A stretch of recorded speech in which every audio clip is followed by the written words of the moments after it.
जय श्री राम। मैं वसंत रावल आज मैं आपको बताने आया हूं राक्षस गण में जन्मे व्यक्ति का स्वभाव कैसा होता है, उनका व्यक्तित्व कैसा होता है, उनमें कौन सी खूबियां होती है, कौन सी अच्छाइयां होती है और कौन सी बुराइयां होती है। ये सारी बातों को आज हम विस्तार से जानने का प्रयास करेंगे। साथ ही साथ आपको यह भी बताऊंगा कि जब लड़का और लड़की विवाह के वक्त कुंडली मिलान करने जाते हैं तो उस समय गण का क्या महत्व होता है, उसके ऊपर भी आज हम चर्चा करेंगे। सबसे पहले हम लोग जानेंगे कि कौन कौन से नक्षत्र है जिसके अंदर राक्षस गण आता है। आइए देखते हैं।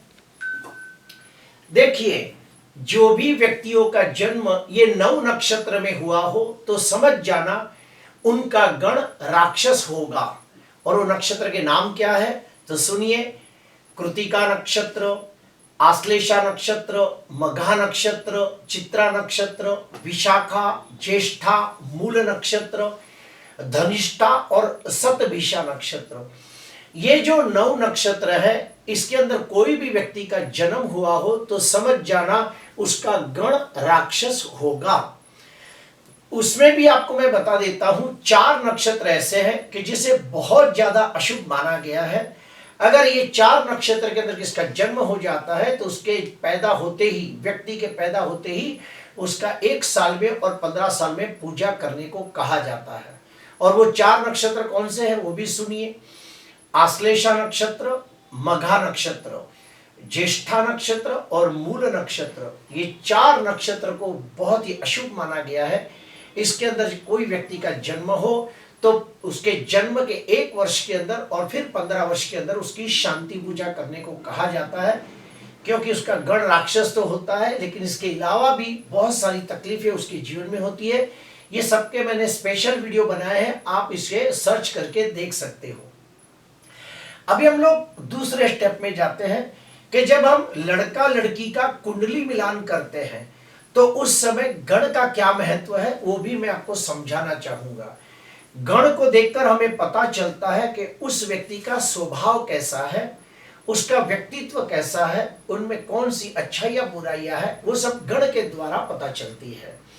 जैसे कि देवगण वालों का स्वभाव सात्विक होता है, मनुष्य गण वालों में दोनों का स्वभाव होता है, देव का भी स्वभाव होता है, राक्षस का भी स्वभाव होता है। अभी हम जानेंगे, आज हम चर्चा करेंगे सिर्फ और सिर्फ राक्षस गण की। तो राक्षस गण वाले कैसे होते हैं वो भी मैं आपको बताऊंगा, लेकिन कुंडली मिलान के अंदर क्या बातों का ध्यान देना है वो सुनिए। अगर मान लो लड़का राक्षस गण का हो और लड़की मनुष्य गण की हो तो ऐसी स्थिति में हमारा अनुभव जो कहता है मैं आपको बताना चाहूंगा कि लड़का राक्षस गण का हो और लड़की मनुष्य गण की हो और अगर उनका विवाह कर दिया जाए तो 10-15 साल के बाद, विवाह के 15 वर्ष के बाद जैसे जैसे साल बीतते हैं उसकी पत्नी धीरे धीरे बीमार पड़ने लगती है और जैसे जैसे उम्र बढ़ती है बीमारियां और ज्यादा गहरी होती जाती है और फिर वो शारीरिक दृष्टि से बहुत ही कमजोर, निर्बल हो जाती है और काफी बार तो मृत्यु भी हो जाती है। उसी प्रकार उल्टा देखते हैं कि अगर लड़की राक्षस गण की हो और लड़का मनुष्य गण का हो तो ऐसी स्थिति में देखा गया है कि वो लड़की बहुत ही जिद्दी, हट्टी, गुस्से वाली होती है। ससुराल में जाने के बाद ससुराल में सबके साथ उसका मतभेद, टकराव, खिटपिट, लड़ाई झगड़ा होता है और काफी बार तो डिवोर्स तक बात पहुंच जाती है। तो जो भी लड़की का गण राक्षस होता है उसे हम लोग खास कहते हैं कि भाई दिमाग को शांत रखना, ससुराल के अंदर जाके सबसे झगड़ा न करना, थोड़ा सहनशील बनना। अभी हम लोग तीसरे स्टेप में जाते हैं कि जो भी व्यक्ति का जन्म राक्षस गण के अंदर हुआ है उसका व्यक्तित्व कैसा होता है, उनका स्वभाव कैसा होता है। तो सुनिए, राक्षस गण वाले व्यक्ति बहुत ही बुद्धिमान, गुणवान, चालाक, चतुर, होशियार होते हैं। मीठी वाणी के द्वारा अपना काम निकालने में बहुत ही माहिर होते हैं। ऐसे व्यक्ति की जो इच्छाएं होती है, आकांक्षाएं होती है, अपेक्षाएं होती है, एक सामान्य व्यक्ति से बहुत ज्यादा अधिक होती है। जो भी व्यक्ति राक्षस गण में जन्म लेता है ऐसे व्यक्ति बहुत ही मेहनतू, साहसिक पराक्रमी भी होते हैं। ऐसे व्यक्ति को रणनीति, राजनीति और कूटनीति का बहुत अच्छा ज्ञान होता है। वो अपने शत्रु को पराजित करने के लिए शाम दाम दंड भेद कोई भी नीति का उपयोग करने के लिए हिचकिचाते नहीं। जिसका भी जन्म राक्षस गण में हुआ हो, ऐसे व्यक्ति अपनी स्वार्थ की पूर्ति के लिए कोई भी हद तक जा सकते हैं। जैसे कि वो लोग सामने वाले का नुकसान करने के लिए भी सोचते नहीं हैं। ऐसे व्यक्तियों में और एक खास बात देखी है कि इन्हें घूमना फिरना, खाना पीना, देश विदेश की यात्रा करना, जीवन को मस्ती से जीना इन्हें बड़ा अच्छा लगता है।